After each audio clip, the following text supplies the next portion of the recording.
Friends, transformers and rectifiers का result आया.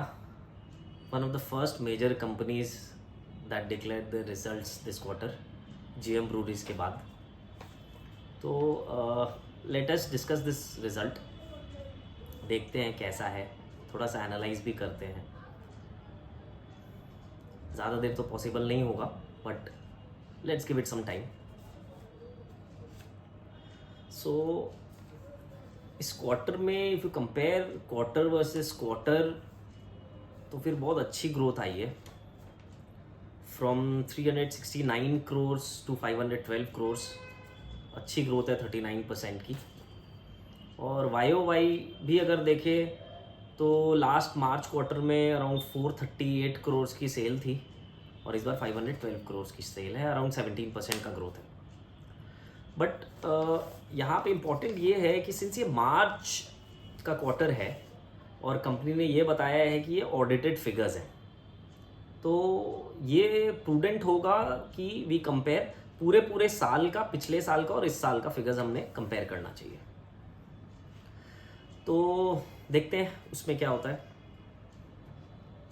पिछले साल जो रेवेन्यू था कंपनी का, मतलब फाइनेंशियल ईयर 23, वो जो रेवेन्यू था कंपनी का वो था 1396 करोड़ के करीब. And to the surprise of everyone, इस साल जबकि पावर सेक्टर में इतनी डिमांड है, ट्रांसफार्मर सेक्टर की इतनी ज़्यादा डिमांड बढ़ी हुई है, still the company managed a turnover of around 1295 crore. थोड़ा सा पिछले क्वार्टर्स में जाके देखा तो ये पता चला कि जून 23 एंड सितंबर 23 क्वार्टर के revenues were really very dismal. थोड़ा देखने पे पता चला कि कंपनी ने एफिशिएंसी के ऊपर, अपने डिलीवर करने की कैपेसिटी के ऊपर कंपनी ने सारा दोष डाल दिया था, मैनेजमेंट ने कंपनी की. तो but in the next 2 quarters comparatively थोड़ी ग्रोथ हुई, एफिशिएंसी बढ़ी. तो मतलब if you compare from year to year, पूरे साल का कंपेयर करेंगे तो it's not a very good revenue figure that you will be able to see. Similarly अगर हम लोग एनुअली ऑपरेटिंग मार्जिन कंपेयर करें तो लास्ट ईयर फाइनेंशियल ईयर 23 में the operating margin was around 9%, जो इस साल सिर्फ 1% बढ़ी है, 10% हो गई है. और पैट जो है वो भी इंक्रीज हुआ है from 42 crore to 47 crore. Overall बाकी सारी कॉस्ट इंक्रीज हुई है, no doubt about that. But यहाँ जो ये प्रॉफिट इंक्रीज होकर आया है, इसका एक बहुत बड़ा श्रेय जाता है.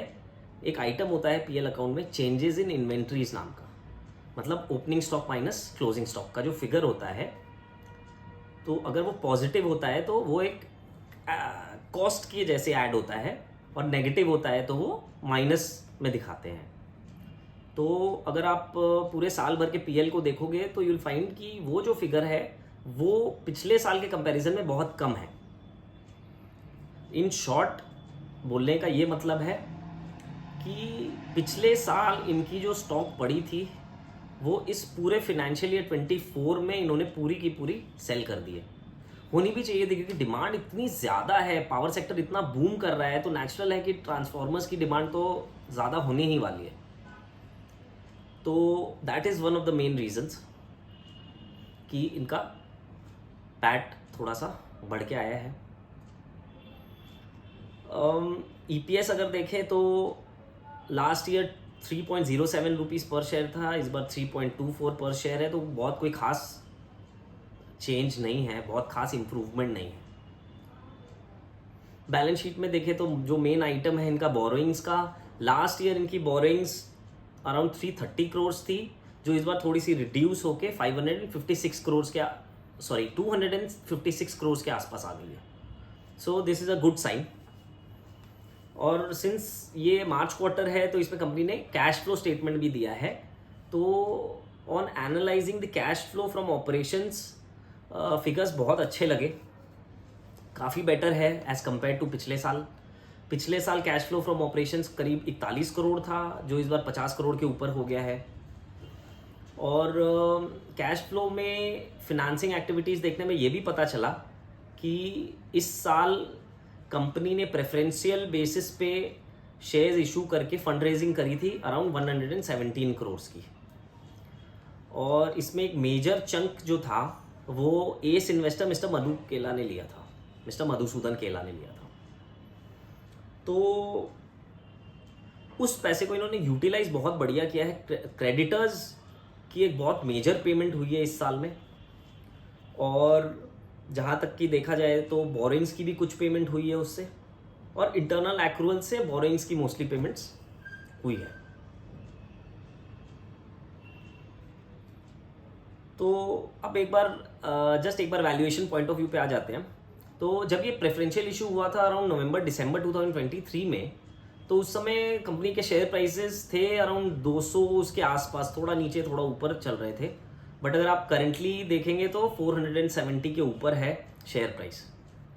और लास्ट 2 क्वार्टर्स में, मतलब दिसंबर क्वार्टर और मार्च क्वार्टर में, ऐसा कोई मेजर कुछ भी नहीं हुआ है कंपनी में कि प्राइस डबल हो जाए। मतलब कोई स्टोरी हो सकती है, बट क्या है कि वैल्यूएशन पॉइंट ऑफ व्यू से बहुत ज़्यादा हाई लगता है वैल्यूएशन मेरे को। अगर इफ़ यू कंपेयर, मतलब 2 पैरामीटर्स से अपने एक बार कंपेयर कर लेते हैं। अगर अपने 5 इयर्स मीडियन पीई देखते हैं, प्राइस अर्निंग्स 5 इयर्स मीडियन अगर देखते हैं, उसको अगर कंपेयर करते हैं विद द करंट पीई, तो एक बहुत बड़ा एक आउटलायर फिगर दिखाई देगा, जो ये इंडिकेट करता है कि ओवर वैल्यूएशन है। मतलब क्या है एग्जैक्ट फिगर्स में बताता हूँ। 5 इयर्स का मीडियन पीई इज 29.8, जबकि अभी आज के रिजल्ट आने के बाद जो एडजस्टेड पीई है कंपनी का वो है 152। सिमिलरली अगर प्राइस टू बुक वैल्यू का 5 साल का मीडियन कंपेयर करें with the current price to book value, तो क्या निकलता है देखते हैं। 5 इयर्स का मीडियन पीबी इज 1.1, जबकि current price to book value is a staggering 17.73। तो ये जो दोनों इंडिकेटर्स है ये इंडिकेट करते हैं कि प्राइस कहीं ना कहीं ओवर वैल्यूड है। अभी इसमें क्या है, वैल्यूएशन क्या होता है कि इट्स अ सब्जेक्टिव कॉन्सेप्ट। हो सकता है अभी यहाँ पे फिगर्स में ओवर वैल्यूड लग रहा हो, बट कंपनी की स्टोरी कुछ ऐसे आने वाली हो जिससे कि ये ओवर वैल्यूड ना भी हो, और ये लोअर वैल्यूएशन लो होने की जगह प्राइस और भागे। एंड आने वाले 2-3 क्वार्टर्स में क्या इसका फिगर्स के ऊपर जो इम्पैक्ट आता है, अगर कोई स्टोरी है उस स्टोरी का, तो उसके बाद ही हम लोग कुछ कॉन्क्रीट बोल पाएंगे। एक चीज़ मैं और देख रहा था, ये कंपनी इंडक्शन फर्नेस भी बनाती है। तो ये तो हम लोगों को सबको पता है कि रिन्यूएबल एनर्जी का बहुत बड़ा बिजनेस चल रहा है, अभी बहुत डिमांड है। तो ट्रांसफॉर्मर्स की रिक्वायरमेंट बहुत ज़्यादा है, और मैं प्रैक्टिकली बता रहा हूँ बाज़ार में इतनी डिमांड है कि पब्लिक सेक्टर और प्राइवेट सेक्टर वाले सब मिलके पूरी नहीं कर पा रहे हैं, इतनी ज़्यादा डिमांड है अभी। तो मतलब ट्रांसफॉर्मर बिजनेस में इसके कोई डाउट नहीं है, आगे बहुत ज़बरदस्त ग्रोथ है। बट मेरे को एक जो गट फीलिंग आ रही है, क्योंकि मैंने अभी सिर्फ ये क्वार्टरली रिजल्ट देखा है, मैं कंपनी को मैंने अभी तक एनालाइज नहीं किया है, बट एक जो मेरे को आइडिया दिख रहा है कि शायद ऐसा हो सकता है कि इस कंपनी में इंडक्शन फर्नेस को लेके कोई एक स्टोरी हो, क्योंकि गवर्नमेंट अब ग्रीन एनर्जी की ओर बढ़ रही है।